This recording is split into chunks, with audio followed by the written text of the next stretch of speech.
1 அரசர்கள் 17வது அதிகாரம் 7ஆம் வசனத்தில் இருந்து 16வது வசனம் வரை. அந்நாள்களில் நாட்டில் மழை பெய்யாத காரணத்தால் சில நாள்களில் அந்த ஓடையும் வற்றி போனது.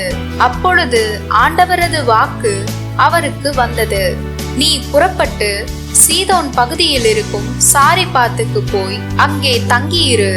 அங்கு உனக்கு உணவு அளிக்குமாறு ஒரு கைம்பெண்ணுக்கு கட்டளையிட்டு இருக்கிறேன்.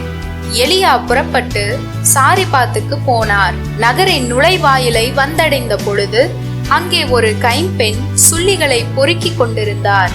அவர் அவரை அழைத்து, ஒரு பாத்திரத்தில் எனக்கு குடிக்க கொஞ்சம் தண்ணீர் கொண்டு வா என்றார். அவர் அதை கொண்டு வர செல்கையில் அவரை கூப்பிட்டு, எனக்கு கொஞ்சம் அப்பமும் கையோடே கொண்டு வருவாயா என்றார்.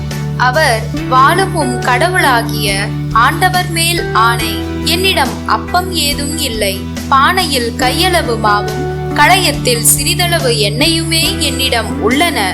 இதோ இப்போது 2 சுள்ளிகளை பொறுக்கிக் கொண்டு வீட்டிற்கு போய் அப்பம் சுட்டு நானும் என் மகனும் சாப்பிடுவோம். அதன் பின் சாகதான் வேண்டும் என்றார். எலியா அவரிடம், அஞ்ச வேண்டாம், போய் நீ சொன்னபடியே செய். ஆனால் முதலில் எனக்கு ஒரு சிறிய அப்பம் சுட்டு கொண்டு வா. பிறகு உனக்கும் உன் மகனுக்கும் சுட்டுக்கொள். இஸ்ரவேலின் கடவுளாகிய ஆண்டவர் உரைப்பது இதுவே, நாட்டில் ஆண்டவர் மழை பெய்ய செய்யும் நாள் வரை பானையில் உள்ள மாவு தீராது, களையத்தில் உள்ள எண்ணெயும் குறையாது என்று சொன்னார். அவர் போய் எலியா சொன்னபடியே செய்தார். அவரும் அவருடைய மகனும் அவர் வீட்டாரும் பல நாள் சாப்பிட்டனர். எலியா வழியாக ஆண்டவர் உரைத்த வாக்கின்படி பானையில் இருந்த மாவு தீரவில்லை, களையத்தில் இருந்த எண்ணெயும் குறையவில்லை.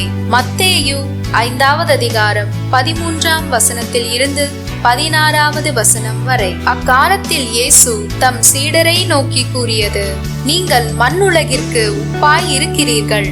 உப்பு உவர்பற்று போனால் எதை கொண்டு அதை உவர்ப்புள்ளதாக்க முடியும்? அது வெளியில் கொட்டப்பட்டு மனிதரால் மிதிப்படும், வேறு ஒன்றுக்கும் உதவாது. நீங்கள் உலகிற்கு ஒளியாய் இருக்கிறீர்கள். மலை மேல் இருக்கும் நகர் மறைவாய் இருக்க முடியாது.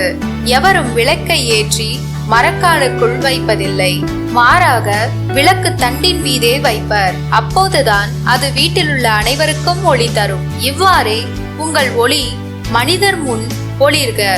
அப்பொழுது அவர்கள் உங்கள் நற்செயல்களை கண்டு உங்கள் விண்ணக தந்தையை போற்றி புகழ்வார்கள்.